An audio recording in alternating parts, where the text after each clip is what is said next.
अस्मद्गुरुभ्यो नमः अस्मत्परमगुरुभ्यो नमः अस्मत्सर्वगुरुभ्यो नमः वेदान्तदेशिकेतीन्द्रकटाक्षलब्धत्रय्यन्दशारगुणवद्यगुणाम्बुदाग्र्यं नारायणाद्यैति तुर्यकृपाभिषिक्तं श्रीरङ्गनाथयतिशेखरमाश्रयामः श्रीमद्रङ्गषडारिषमेव लब्धाहमहन्तद्वयं श्रीमद्वीररोहोद्वहाद्यषड्जत्पादारविन्दाश्रयं श्रीमद्वेदवतं श्रीदेशिकेतेः कारुण्यवीक्षास्पदं सेवे रङ्गधुरीणशासनं नारायणं योहिनं श्रीरङ्गनाथषडगोपितीन्द्रदृष्टं लक्ष्मीनृसिंहषड्जित्करुणैकपात्रं श्रीरङ्गवीररघुराट्षडगोपकृत्यं वेदान्तदेशिकेतीन्द्रमहं प्रपद्ये वेदान्तलक्ष्मणमुनीन्द्रकृपात्तबोधं तत्पादेग्मधरधीरहवर्ङ्गराजं त्रय्यन्तयुग्मकृतभूरिपरिश्रमन्तं श्रीरङ्गलक्ष्मणमुनिं शरणं प्रपद्ये श्रीमान् वेङ्कटनाथार्य कवितार्किः केसरी वेदान्ताचार्यवर्यो मे सन्निधत्तां सदाकृति श्रीविष्णुचित्तकुलनन्दनकल्पवल्लीं श्रीरङ्गराजहरिचन्दनयोगदृश्यां साक्षात् क्षमां करुणया कमलाभिमान्यां கோதாமணன்யசரணः சரணம் பிரபத்யே. ஆண்டாள் திருவடிகளே சரணம். கற்றுக்கரவை கணங்கள் பலகரந்து செற்றார் திரளழியச் சென்று ஜெரச் செய்யும் குற்றமன்றுள்ளாத கோவலர்தம் பொற்கொடியே புற்றவர்கள் புலமையிலே போதராய் சுற்றத்து தோழிமார் எல்லாரும் வந்து நின்முற்றம் புகுந்த முகில் வண்ணன் பேர் பாடி சிற்றாதே பேசாதே செல்வ பெண்டாட்டி நீ எற்று குரங்கும் பொருளேலோரம்பாவாய். ஆண்டாள் திருவடிகளே சரணம். முக்தானுபூதி ஹதா செபிமே முகுந்தான்னு தயாசதகத்தில் சுவாமி தேசிகம் சொல்கிற மாதிரி ஆயர் பாடியே சிவில்லிபுத்தூரில் வந்து சேர்ந்தது. சிவில்லிபுத்தூரியே ஆயர்பாடியாக மாற்றிண்டா. அங்கே இருக்கக்கூடியதான சிறுமிகளையே ஆயர்பாடி சிறுமிகளாக நினச்சிண்டு விசேஷமான இந்த பாவை நோன்புக்கு ஒருத்தரையாக எழுப்பிண்டு வர ஆண்டாள். இன்றைய 11வது பாசுரத்தில் எல்லா சிறுமிகளையுமே எழுப்பியாச்சு. இன்றைக்கி ஒரு விசேஷமாக கண்ணனே அழகன், கண்ணனும் மயங்கும்படியான ஒரு அழகையுடையதான ஒரு சிறுமி. அவள் இந்த நோன்புக்கு வராமல் இன்னும் தூங்கின்னு இருக்கா. அவளை எழுப்பி நீ எழுந்துக்கோமா, இந்த நோன்புக்கு வரணும் அப்படின்னு பிரார்த்தனை பண்ணுறா. கற்றுக்கரவை கணங்கள் பலகரந்து. கற்றுக்கரவை சின்ன கண்ணுக்குட்டி மாதிரி இருக்குது. ஆனால் அதுவே ஒரு கண்ணுக்குட்டி போட்டிருக்கு. அதுவும் வேண்டிய பாலை கொடுக்கறது. இதுவே கண்ணுக்குட்டி மாதிரி இருக்குது.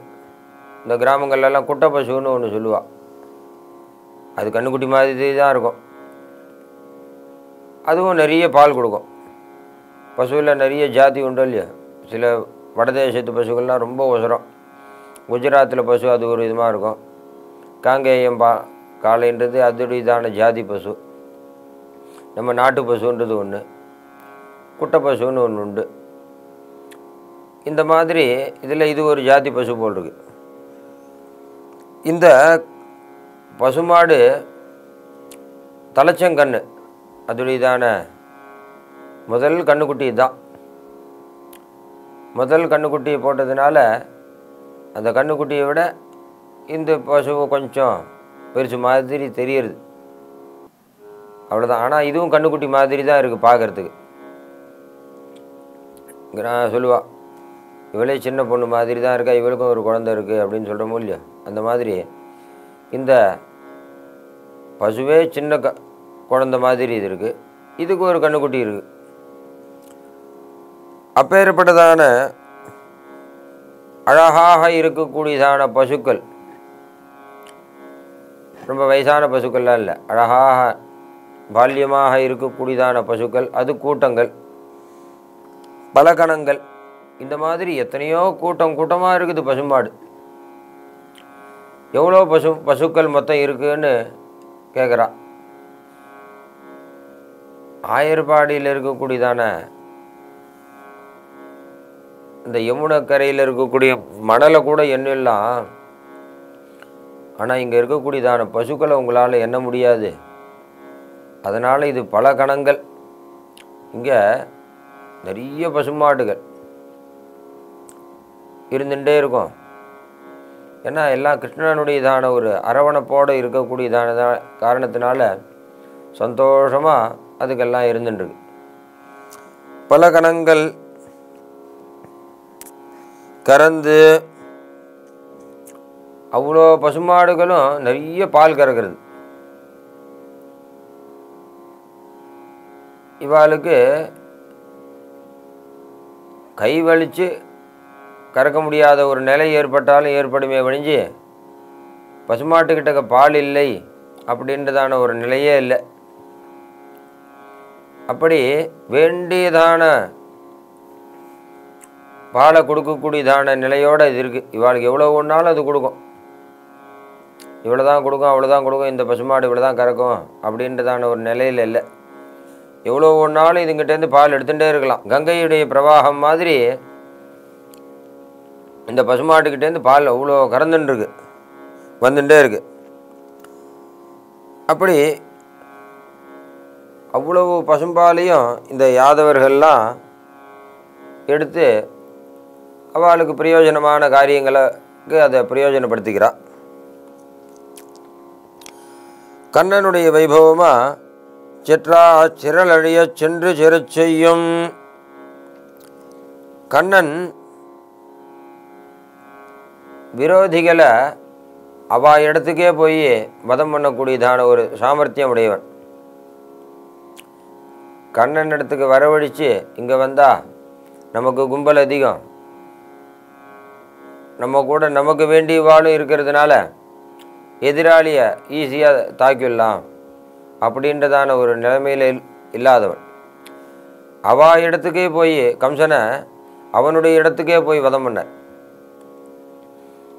கம்சனால் அனுப்பப்பட்டவர்கள் தான் அவளாக வந்து இங்கே மாண்டார்கள். ஆனால் மல்லரை மாட்டிய அப்படின்றதுக்காக அங்கேயே போய் மல்லர்களை வதம் பண்ணா.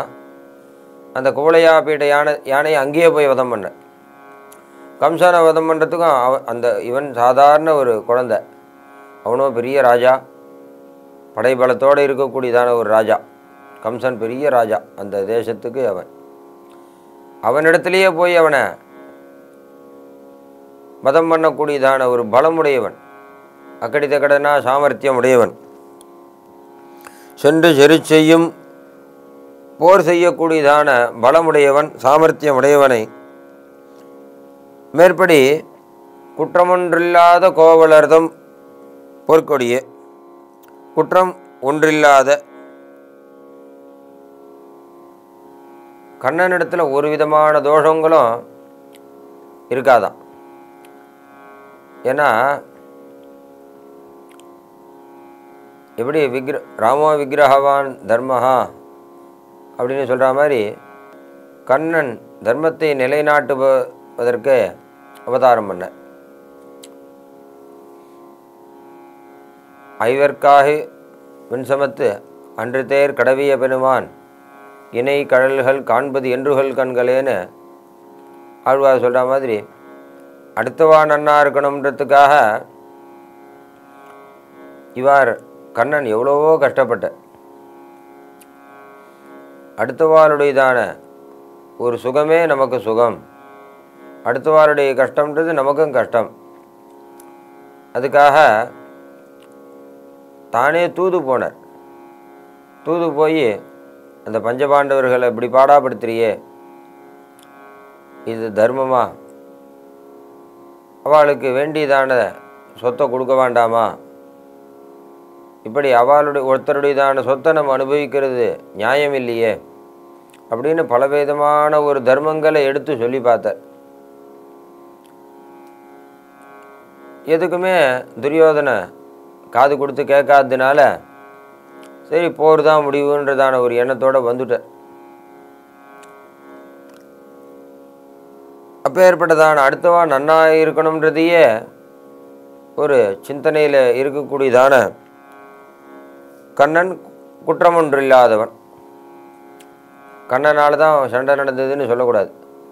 அவன் சொல்கிறத கேட்கல, நியாயத்தை சொல்லி பார்த்தான், தர்மத்தை சொல்லி பார்த்தார். அவன் தர்மத்தை எடுத்துக்கக்கூடிய நிலைமையில் இல்லை. சரி நல்லவா நன்னா இருக்கணும், சாதுக்களுக்கு கஷ்டம் வரக்கூடாது, நல்ல மனிதர்கள் நன்னா இருந்தால் தான் ராஜ்யம் நன்னா இருக்கும், நல்ல மனிதர்கள் இடத்துல ராஜ்யம் இருந்தால் தான் ராஜ்யம் நன்னா இருக்கும். அதுக்கு என்ன பண்ணணுமோ அதை பண்ண. அதனால் அவருக்கு ஒன்றும் குற்றம் கிடையாது. அதனால் குற்றம் ஒன்றில்லாத கோவலர் பசுமாட்டுக்கிட்டக்க எப்பவும் சந்தோஷத்தை அனுபவிக்கக்கூடியவர். பசுமாடு எப்படி தீர்த்தம் சாப்பிட்ணுன்னு கூட கண்ணன் அந்த தீர்த்தத்தை சாப்பிட்டு காமிப்பாரான். இப்படி தான் கையை மடக்கிண்டு இப்படி தான் யமுனையில் வாய வைக்கணும், இப்படி தான் உறிஞ்சிக்கணுன்றதை காண்பிப்பாரான். எந்த ஒரு விதத்துலேயும் பசுமாட்டுக்கு அவ்வளவு நண்பனாகவே பழகினவன். பசுமாட்டுக்கு நண்பன் யாருன்னா கண்ணனே நண்பன். கோபாலன், கோசகன், அந்த பசுமாட்டுகளுக்கு சகா. நண்பன் யாருன்னா கண்ணன். மாடு மேய்ப்பவன் சொன்னால் கூட அந்த ஒரு யானையெல்லாம் எப்படி யானை பாகனானவன் அவ்வளோ ஒரு பிரீத்தியாக பழகும்போது அந்த யானை பாகனுக்கு ஒரு தலைவலின்னா கூட அந்த யானைக்கு கஷ்டம் உண்டாகும். ஏன்னா அந்த யானை பாகன் அந்த யானைக்கிட்ட அவ்வளோ ஒரு அன்போடு பழகிறான். அந்த யானை அந்த பாகனுக்கு கட்டுப்பட்டு இருக்குது. அந்த மாதிரி பசுமாடுகள்லாம் கண்ணன் இடத்துல அவ்வளோ ஒரு பிரீத்தி. ஏன்னா பசுமாடுகள் இடத்துல இவன் அவ்வளோ பிரீத்தியாக இருக்கான். அப்பேற்பட்டதான கோவலர் அந்த கண்ணனுக்கு பொற்கொடி போன்றவளே நீ. கண்ணனுக்கு பொற்கொடியானவள் நீ. சாதாரண ஒரு முல்லைக்கொடி, மல்லிக்கொடி எல்லாமே அழகாக இருக்கும் பார்க்குறதுக்கு. அதுவே தங்கமயமான ஒரு தங்க கொடியாக போச்சுன்னா பார்க்குறதுக்கு எப்படி இருக்கும்? இன்னும் அழகாக இருக்கும். அந்த தங்க கொடி போன்றதான ஒரு பெண்ணே, அவளை பார்க்கும்போது தங்க கொடி மாதிரி இருக்குமா. பொற்கொடியே புற்றரவருகுல் புலமையிலே போதராய். புத்துக்குள்ளே இருக்கக்கூடியதான பாம்பு படம் எடுக்கும்போது அதோடைய கழுத்தானது ரொம்ப அழகாக இருக்கும். அதுக்கு மேலே அந்த பாம்புடையதான மணி இருக்கும், அதுடையதான ஒளி, அதெல்லாம் பார்க்கும்போது ரொம்ப அழகாக இருக்கும். அந்த மாதிரி ஒரு அழகான ஒரு உருவத்தை உடையவளே. மேற்படி சொல்லும்போது புலமையிலே போதராய். முதல்ல சொல்லும்போது குடியாகவும் சொன்னான். இந்த பாம்பு படம் எடுக்கும்போது அதுடையதான தலையில் இருக்கக்கூடியதான மாணிக்கம், அதுடையதான படம் எடுக்கும்போது ஒரு அழகு, அந்த மாதிரி ஒரு அழகான ஒரு இதுவாகவும் சொன்னான். மேற்படி சொல்லும்போது மயில் அழகானது, மயில் போல இருக்கக்கூடியவள் நீ. அதுவும் யாராவது ஒருத்தர் வளர்க்குற மயில் இல்லை, புனமயில். சுதந்திரமாக காட்டிலேயே பிறந்து காட்டிலேயே சந்தோஷமாக வாழக்கூடியதான மயில். யாராவது ஒருத்தர் வளர்க்குற மயிலாக இருந்தால் அதுக்கு ஒரு திட்டத்துக்கு மேலே அதனால் பறக்க முடியாது, சந்தோஷமாக இருக்க முடியாது. அதனால் அதோடையதான முகத்துலேயும் கொஞ்சம் வாட்டமானது தெரியுது. என்ன சுதந்திரம் இல்லையோ இல்லையோ, இங்கே போக முடியாது அங்கே போக முடியாது, கஷ்டப்படுறது. என்ன தான் இவ ஆகாரம் போட்டால் கூட அதுக்கு சந்தோஷமாக நாலா பக்கமும் போன வரணும்னு ஒரு ஆசை இருக்கும். அந்த ஆசை இல்லாமல் இருக்கக்கூடியதான மயில் மாதிரி நீ இல்லை. காட்டில் இருக்கக்கூடியதான மயில் மாதிரி சந்தோஷமாக இருக்கக்கூடிய ஒரு மயில். புலமயிலே போதராய். அப்புறம் மேற்படி எல்லோரும் சுற்றத்து தோழிமார்களும் வந்தார்களா என்ன, மற்றவாலாம் எழுந்துட்டாளா என்னை மட்டும் இவ்வளோ தூரம் நீ கூப்பிட்றிய அப்படின்னா எல்லாரும் எழுந்தாச்சு, நீ ஒருத்தர் தான் வரணும். அதனால் நீயும் கொஞ்சம் எழுந்து வா. சுற்றத்து தோழிமார் எல்லாரும் வந்து நின் முற்றம் புகுந்து உன்னுடையதான முற்றத்தில் வந்து நின்றுருக்கோம். நாங்கள்லாம் நீ கதவை திறக்க வேண்டியது தான் பாக்கி. நீ கதவை திறந்து பார்த்தோன்னா தெரியும் நாங்கள் எல்லாரும் வந்து நின்றுருக்கிறது. அப்படி எல்லாரும் வந்து நின்றுருக்கோம். எதுக்கு நின்றுருக்கோம் அப்படின்னா முகில் வண்ணன் பேர் பாட. முகில் வண்ணன் நீலமேக சியாமளனான கண்ணனுடையதான பேரெல்லாம் நம்ம பாடணும். பேர் பல சொல்லி பிதற்றி பித்தரன்றே பிறர் கூற ஆர்வம் பெருகி குனிப்பார் அமரர் தொழப்படுவாரே அப்படின்னு ஆழ்வார் சாய்க்கிற மாதிரி பேர் பாட.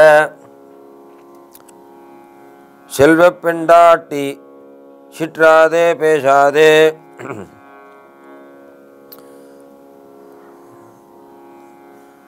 செல்வம், உனக்கு நிறைந்த செல்வத்தை உடையவள் நீ. செல்வம்னா என்ன செல்வம் அப்படின்னா கிருஷ்ணானுபவத்தையே சொத்தாக வச்சுருக்கக்கூடியவள். ஆய்ச்சியர் வெண்ணெய்கள் காணில் அவனுண்ட வெண்ணெய் ஈதென்னும் தேரியும் தேராதுமாயோன் திறத்தனலே இத்திருவேன்னு ஆழ்வார் சாதிக்கிற மாதிரி எப்போவுமே கிருஷ்ணனையே தியானம் பண்ணிட்டுருக்கார். கிருஷ்ண கிருஷ்ணா தத்துவம்னு அவருடைய மனசில் எப்போவுமே கிருஷ்ண தியானம். அந்த மாதிரி நீ எப்போவுமே கிருஷ்ணனையே தியானம் பண்ணிட்டுருக்க. கண்ணனும் உன் விஷயமாகவே பிரீத்தியாக இருக்கான். அதுவே உனக்கு செல்வம். பெண்டாட்டி சிற்றாதே பேசாதே. நீ எழுந்துக்கோ, வரலாமா வானாமான்னு அசைஞ்சு நின்றுருக்காத. ஏதாவது காரணங்களை சொல்லி வராமல் இருக்கிறதுக்கான காரணங்களையும் சொல்லாத. வரணுன்றதான ஒரு எண்ணத்தோடு நீ எழுந்துக்கோ. எற்றுக்குரங்கும் பொருளேலோரம்ப அவாய். நீ என்ன பிரயோஜனத்துக்காக இப்படி தூங்கிட்டு இருக்க? என்ன பிரயோஜனம்? இப்படி நீ தனியாக இப்படி ஒரு தூக்கத்தோடு இருக்கியே, அதுக்கு என்ன பிரயோஜனம்ன்றது எங்களுக்கு தெரியல. ஏதாவது நீ தனியாக ஒரு அனுபவம் ஏதாவது வச்சுட்டு இருக்கியா? அந்த அனுபவத்தை நாங்கள் விரும்பலை. நாங்கள் எல்லாரும் சேர்ந்து இருந்து கிருஷ்ணானுபவம் பண்ணணும், கண்ணனை அடையணுன்றதையே பிரயோஜனமாக நான் வச்சுருக்கோம். அந்த பிரயோஜனத்துக்காக நீயும் வரணும். ஏன்னா நீ கிருஷ்ணனையே வசப்படுத்தினதான ஒரு விசேஷமான ஒரு வைபவத்தை உடையவள். அதனால் நீ எழுந்து வரணும். இந்த நோன்புக்குன்னு விசேஷமான ஒரு பிரார்த்தனையினால் இந்த திருப்பாவையை பூர்த்தி பண்ணிக்கிறா. கவிதார்க்கே சிம்மாய கல்யாண குணசாரிணே ஸ்ரீமதே வெங்கடேஷாய வேதாந்த குரவே நமஹ. ஆயர் கொழுந்தாய் அவரால் புடையுண்ணும் மாயப்பிரானை என் மாணிக்கச் சோதியை தூய அமுதை பருகி பருகி என் மாயப்பிறவி மயர்வறுத்தேனே அப்படின்னு ஆழ்வார் சாய்க்கிறார். இந்த ஆயர்பாடியில் இருக்கக்கூடியதான கோபிகைகள்லாம் கண்ணனுடையதான ஒரு அனுபவத்தையே ஆசைப்படக்கூடியவர். காத்தால் எழுந்துட்ட உடனே கண்ணனை பார்க்கணும். அப்போ தான் அவளுக்கெல்லாம் விடிஞ்சா மாதிரி ஒரு மனசில் ஒரு எண்ணம். கண்ணன் இல்லைன்னாக்கா அன்றைக்கி விடிஞ்சா மாதிரியே அவளுக்கு தெரியாது. கண்ணனுங்க கண்ணனுங்க கண்ணனுங்கன்னே தேடின்னு இருப்பாள்.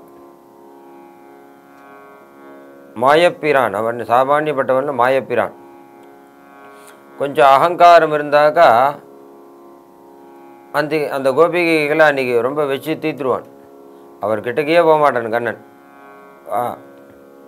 இந்த அகங்காரம் இல்லாமல் இருக்கக்கூடியதான கோபிகைகள் கிட்டக்கையே இருக்கக்கூடியவன் கண்ணன்.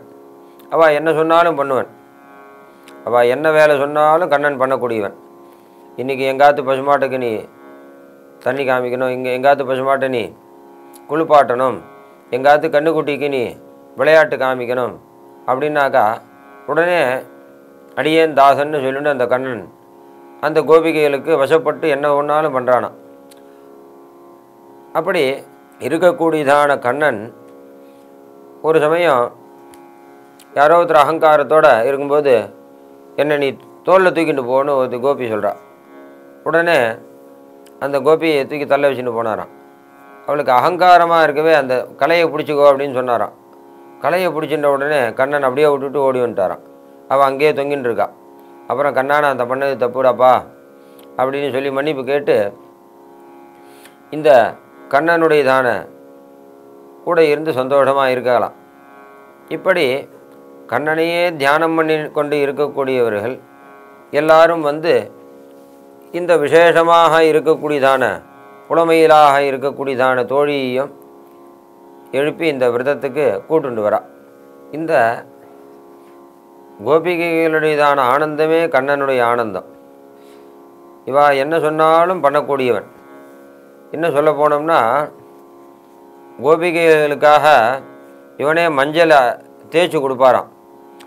அந்த மஞ்சளை தேய்ச்சி கொடுக்கும்போது இந்த மஞ்சள் பத்துறதா பத்தாமல் இருக்கா, நல்ல வாசனையோடு தான் இருக்கா, உடம்பு மஞ்சள் கலரை கொடுக்குமா அப்படின்றத தான் முதல்ல பூசிப்பாராம். தான் முதல்ல பூசிண்டு அதுக்கப்புறம் நன்னா இந்த மஞ்சள் நன்னா பத்துறது நன்னா இருக்குது அப்படின்றது தெரிஞ்ச பிற்பாடு அதை கோபிகைகளுக்கு எடுத்து போய் கொடுப்பாராம்.